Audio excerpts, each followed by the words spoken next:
Social media पर जैन समाज के सबसे लोकप्रिय जैन न्यूज चैनल महालक्ष्मी की ओर से सुबह सुबह 8 बजे आपके पास आता है। करते हैं की शुरुआत। कल हमने आपको बताया था ना कि गुरुवर ने क्या आचार्य पद त्यागा भी था, और आज आपसे वही सवाल, क्योंकि कई किंतु परंतु आज समाज में खुसर फुसर कर रहे हैं। इस पर एक बहुत और विराम लगाने की आवश्यकता हो गई, और कल विन्याय सभा में परसों सुबह यही बात हो गई। क्या आज सबको आगम पढ़ाने वाले, समझाने वाले, बताने वाले हर कोई कहने बगैर सिद्धांत के कोई बात नहीं होती है। अनुभव छोटे हो बड़े हो, पर आगम से पहले तोल लो, मोल लो, विचार करो तभी बोल लो। क्या आचार्य श्री ने संलेखना ली थी? इस बारे में हमें किंतु परंतु बहुत होते हैं, विश्वास नहीं होता की तो प्रकाशित क्यों नहीं गई। इस बारे में धैर्य सागर महाराज ने घटना बता दी, याद दिला दिया, और आप सबके लिए 5 जनवरी का आप एक बार प्रवचन सुन लीजिएगा। पर उन्होंने क्या कहा, एक बार 5 जनवरी 20 जनवरी बहुत कुछ कहा, सुनिए जरा। 20 जनवरी की बात है, ध्यान से सुनना सभी लोग। संलेखना चल रही थी गुरुजी की, और जिसको भी विश्वास ना हो 5 जनवरी का प्रवचन निकाल के देख लेना यूट्यूब पर। उन सारे संकेत दे दिए थे, क्योंकि उनको आभास हो चुका था अपना कि अब शायद मेरा अंतिम समय है। तब उनके कंठ से कैसे रुंधे शब्द निकले हैं, आप सुनिए। सबका शंका समाधान हो जाएगा। 20 जनवरी को गुरुजी ने चंद्रप्रभ सागर जी को कहा। जब चंद्रप्रभ सागर जी शाम को उनके कक्ष में पहुंचे, महाराज जी का एक आहार एक उपास चलता है, तो महाराज श्री को नहीं मालूम था कि मुझे नहीं करना चाहिए, तो वो एक आहार एक उपास चल रहा था। जैसे ही वहां पहुंचे, उन्होंने हाथ लगाया भैया के लिए, तो आचार्य श्री ने मना कर दिया, नहीं आप मत करिए। छपक के लिए लिखा है, क्या कह रहे हैं ध्यान से सुनना। छपक के लिए लिखा है शास्त्र में, उपवास वालों से वो वैयावर्ती नहीं कराते, और छपक के कक्ष में उपवास वाला नहीं सोता है, इसलिए आप रुक जाइए। तत्काल चंद्रप्रभ सागर जी ने कहा, जी आचार्य श्री, जी आचार्य, वो बाहर आ गए। ये चंद्रप्रभ सागर जी की वाणी बता रही है, और महाव्रती हैं, उनकी वाणी बता रही है कि आचार्य श्री की संलेखना चल रही थी, तब तो उन्होंने अपने आप को छपक कहा। तो कुछ लोग कह रहे थे कि आचार्य श्री की जागृति थी कि नहीं थी। तो हमने कहा भैया आप क्यों पूछ रहे हो, ये प्रश्न तब उठता जब तुमने देखा हो, और तुम्हें ना देखा हो तब तुम पूछते। भाई आचार्य श्री को आपने देखा नहीं, तुम्हारा जी आप लोग ने बंद क्यों रखा था? तो भैया आचार्य श्री के एक भक्त तो थे नहीं, लाखों। यहां मैंने जिस दिन 4 तारीख से हमने देखना शुरू किया, गुरुजी को हमने देखा 4 तारीख को शाम को रोज 4 बजे दर्शन देने आते थे।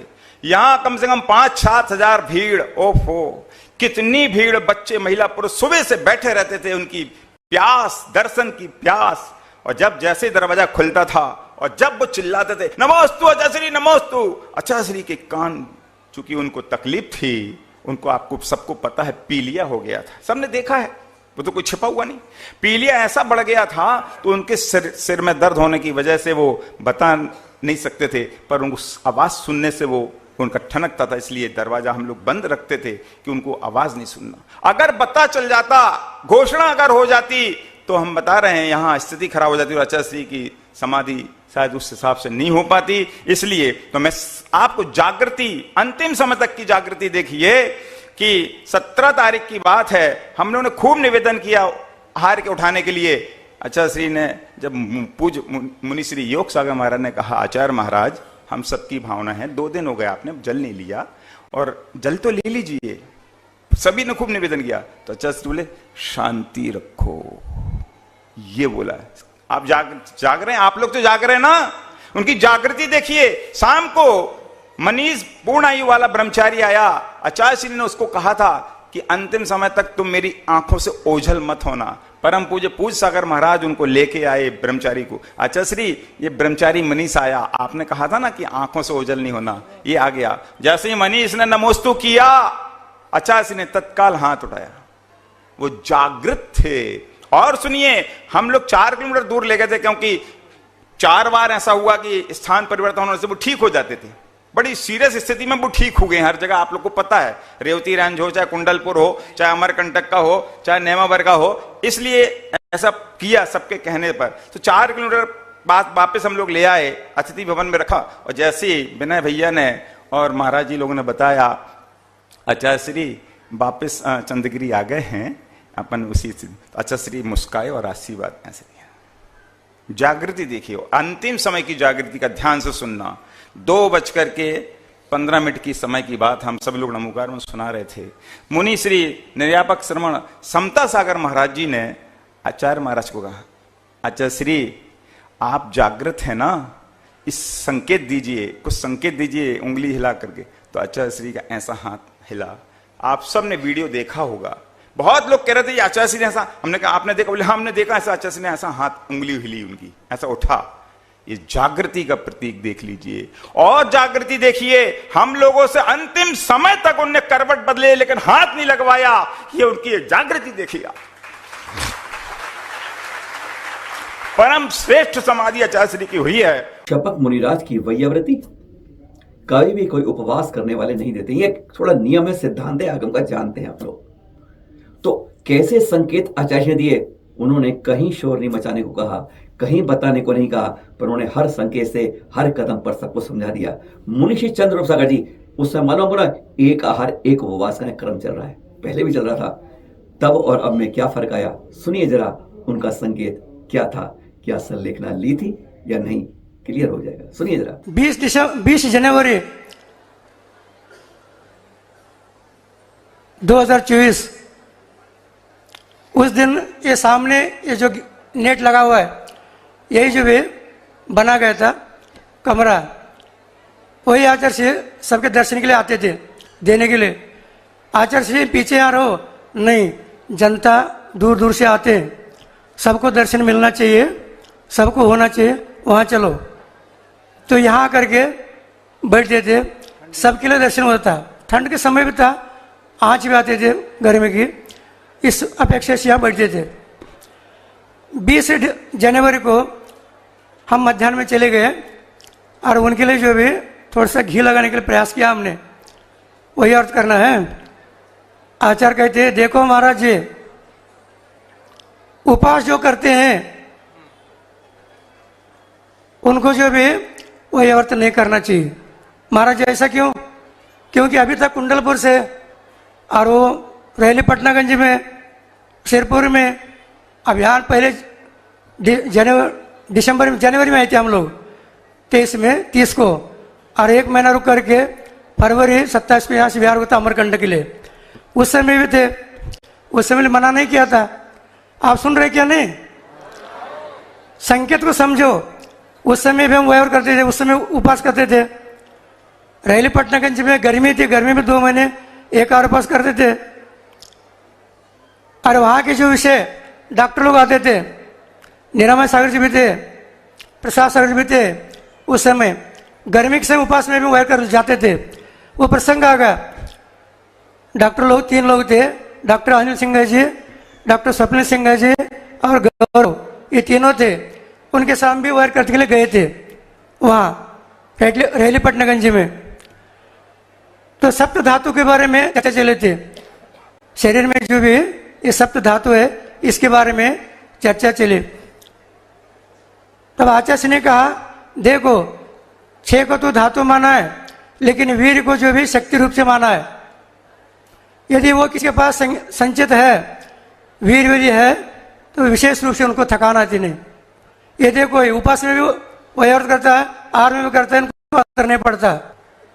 वहाँ जो भी आचार्य ने कहा था, इसलिए बता रहे हैं यहाँ क्या बताया और वहाँ क्या बताया था, ये अंतर आप लोग समझ सकते हैं। यहाँ 20 तारीख को कह रहे हैं जो उपास करते हैं वो अंदर से कमजोर होते हैं। भले बाहर से दिखते हैं लेकिन अंदर से कमजोर होते हैं, इसलिए उनको छपक के जो भी कमरे में सोना नहीं चाहिए।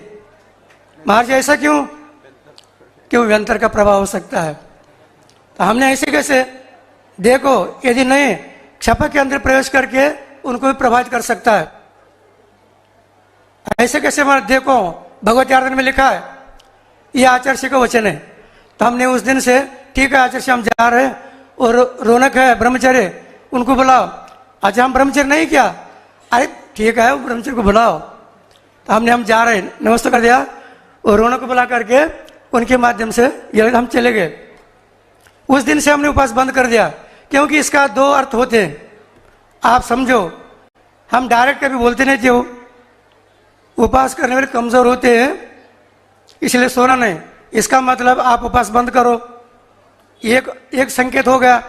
दूसरा, क्षपकराज के कमरे में सोना नहीं, इसका मतलब उनका शल्यकरण चल रहा है, हम क्षपकराज है अपने मुंह से बोल रहे। इतना तो समझो, उनका पहले से ही साधना चल रहे थे, जब से हम चंद्रगिरी में आ गए तब से उनका साधना चल रहे। हम सब यहाँ समझ रहे थे घर में बैठे बैठे, क्योंकि हमने गुरुवर को पास से नहीं देखा, नजदीक जाके नहीं देखा, हम समझ रहे अरे बीमारी हो गई है, पीलिया बढ़ता जा रहा है, इसलिए उनका आहार क्षय नहीं हो रहा है। लेकिन वहां पर जो एक एक संत थे वह कहते हैं नब्ज देख रहे थे, दूर से देख रहे थे, झांक रहे थे। धैर्य सागर महाराज जी बताते हैं कि हम तो आहार की गिनती कर रहे थे। सुनिए। और मैंने हर दिन का वर्णन लिखा, मैं देख रहा था रोज आहार उनके कम होते चले गए।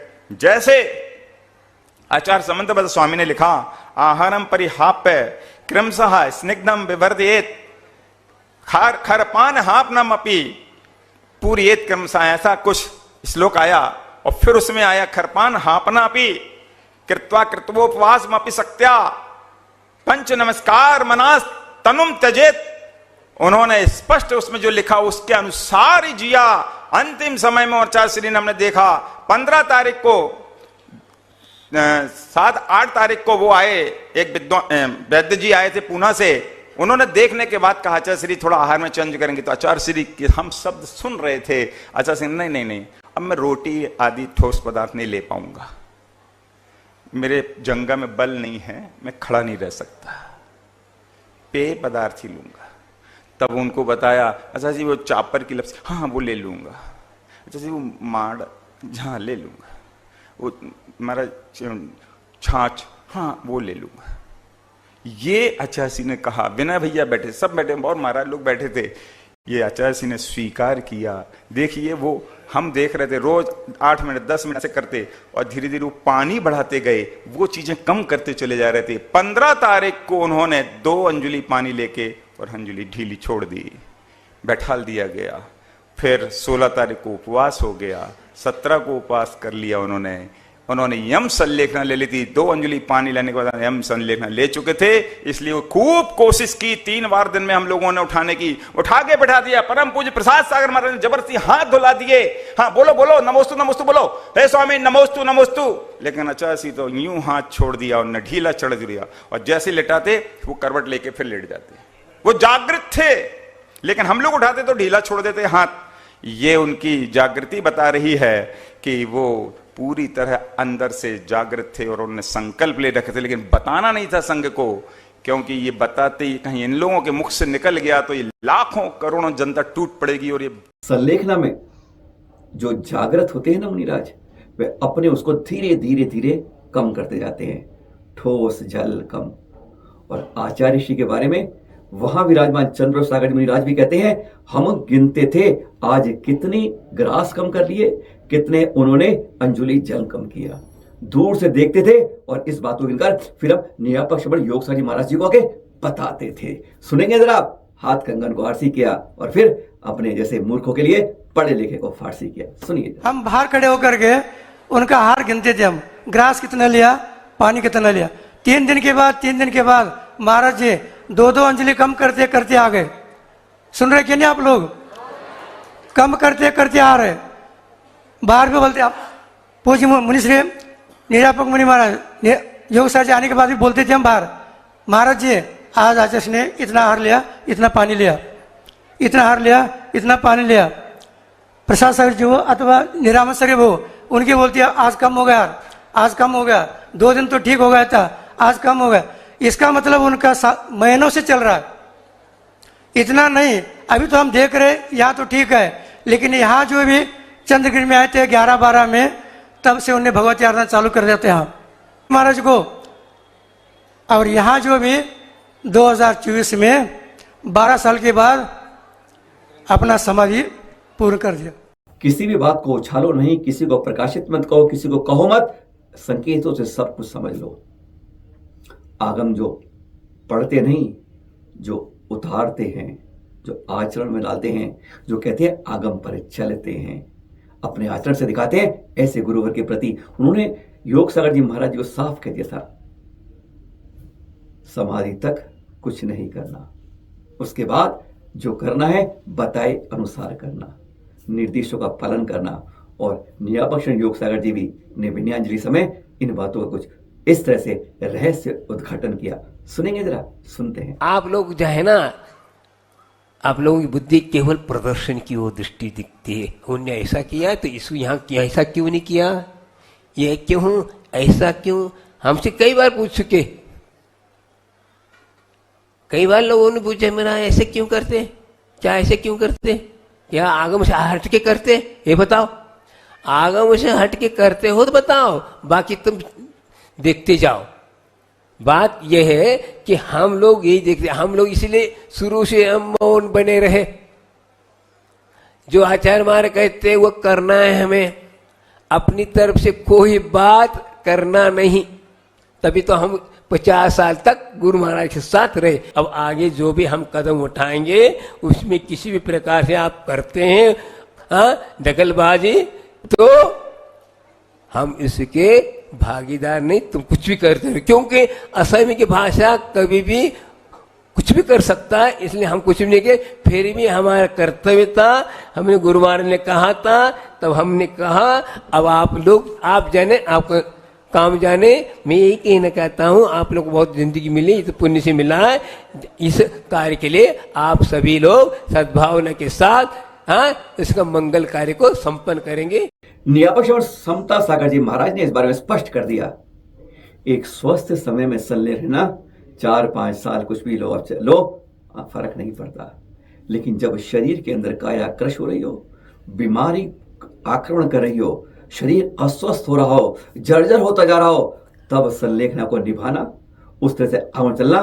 कहते हैं ऐसा कोई कर सकता है तो केवल गुरु विद्यासागर ही कर सकते हैं। सुनेंगे जरा, आप सुनिए जरा। स्वस्थ शरीर के साथ में 2, 5, 10 साल की साधना संलेखना भी आसान हुआ करती है, लेकिन शरीर की अस्वस्थता होने पर भी इतनी जागरूकता और उत्कृष्टता साधना की चरम ऊंचाइयां हैं। और यह पंचम काल में केवल आचार्य विद्यासागर जी के लिए ही संभव है। भावी आचार्य श्री समता सागर जी के बारे में बताने वाले यानी निरपेक्ष मन समय सागर जी, जो सुनते सुनते कह रहे हैं भागते भागते विहार कर रहे थे। आचार्य संकेत पर रुक गए थे, रुके नहीं, तब भी कहते मैं थोड़ा तो चलता ही रहूंगा। उन्होंने एक एक दिन के बारे में, एक एक समय के बारे में बताया और कहते हैं आखिरी समय का मैंने वीडियो कॉल पर देखा भी था। उस क्षण की भावुकता के बाद, इन सब बातों को सुनने के बाद एक तो मन में विराम लगा दिया जरूर कि संलेखना की थी या नहीं थी। इस तरह के किंतु परंतु बट लेकिन सवाल मत कीजिएगा। सुनिए जरा, भावी आचार्य श्री समय सागर जी ने इसका किस तरह खुलासा किया और आज के बाद इस बारे में हमारे कोई चर्चा, कुतर्क, तर्क, वितर्क कुछ मत कीजिएगा। आचार्य श्री के बारे में सुनिए। समाधि के वक्त संलेखना के समय पर उनकी इच्छा हो सकती है कि आप सोचो, विचार करो। ये जन साधारण के लिए, आम जनता इस विषय को समझ नहीं पाई, क्योंकि प्रतिदिन उनकी जो चर्या होती थी वो अनुपात से वो आगे बढ़ते जा रहे थे। ये किसी को भी ज्ञात नहीं हो सका कि व्याधि तो थी, किंतु व्याधि के कारण ही आचार्य महाराज आहार ले नहीं पा रहे हैं, ऐसी धारणा बनती जा रही थी, जबकि यह धारणा ठीक नहीं। प्रतिदिन वो अनुपात से लेते थे, इतने दिन तक इतना लेना, इतने दिन तक इतना लेना। इस प्रकार प्रतिदिन कभी 8 मिनट, कभी 10 मिनट, कभी 5 मिनट, कभी 3 मिनट। मैं लगातार लगभग 1 महीने, 1.25 महीने से इस विषय को सुन रहा हूं। बासोदा में रहा, खुरई में गुरुदेव के आज्ञा से चातुर्मास संपन्न करके और उन्हीं के संकेत के अनुरूप बासोदा पहुंच गए और इस प्रकार की चर्चाएं सुनने को मिलने लगी और आचार्य महाराज को पीलिया रोग हो गया है। तो मेरे मन में भाव आया है, आचार्य महाराज तो बहुत दूर हैं, लगभग 500-550 किलोमीटर दूर हैं, तो अब क्या किया जाए। इस समय आदेश प्राप्त करना, संकेत प्राप्त करना ये उपयुक्त नहीं है। आदेश का, आज्ञा का उल्लंघन करने का भाव नहीं, किंतु औचित्य गुण भी कोई होता है। किस समय किस ढंग से हमने उचित क्या है, अनुचित क्या है, पूर्वापर विचार करके हमने कदम बढ़ाया है और निरंतर विहार करते करते आए और बीच में ये संकेत मिला है, क्योंकि आचार्य महाराज अपने योग सागर जी महाराज सडनली आकस्मिक गुरुदेव के चरणों में पहुंच गए और पहुंचते ही उन्होंने देख लिया, शायद हो सकता है उन्होंने भीतर ही भीतर सोचा हो, अब योग सागर जी आ गए, शायद संभव है। इसी प्रकार कितने उपसंग इस ओर बढ़ रहे हैं, कोई अता पता नहीं है, इसलिए अभी से इसके लिए स्टे लगाना आवश्यक है। इसलिए उन्होंने ये कहा, जहाँ पर भी हैं, जिस दूरी पर हैं, जहाँ हैं वहीं पर ठहरें, वहीं पर रहें। इस प्रकार संकेत मिलते ही छपारे से आगे मैं बढ़ चुका था और उस समय ये संकेत सुनने को मिला, तो हमने सोचा बीच में जंगल में तो रुक नहीं सकेंगे, शिवनी तक आकर के वहाँ पर रुक गए। रुकने के उपरांत जैसे ही यह समाचार हमें मिला कि समता सागर जी महाराज अपने संग सहित छुई खदान पहुंच गए हैं और आचार्य महाराज की स्थिति दिनों दिन गंभीर होती जा रही। ये जब सुना तब हमने सोचा जब महाराज वहाँ तक पहुँच सकते हैं तो अपने लिए तो धीरे धीरे और आगे बढ़ना चाहिए। और मन में ये विचार आया, बिना आज्ञा के गुरुदेव के चरणों में तो नहीं जाऊंगा, किंतु उनके निकट तो पहुँच सकता हूँ। और शिवनी से विहार करते करते लगभग 90 किलोमीटर बालाघाट 4 दिन में आ गए और बालाघाट से एक दूसरे स्टॉपेज तक पहुंच गए हैं और रात में ये स्थिति सुनने को मिली कि आचार्य महाराज हैं, हाँ सतोना गांव है। तो वहाँ पर रात में लगभग 11:15 बजे यह समाचार धीरे धीरे सुनने को मिला। तो वीडियो कॉल किया गया था और आचार्य महाराज की स्थिति को साक्षात मुझे देखने को मिला। अब कुछ नहीं कर सकते।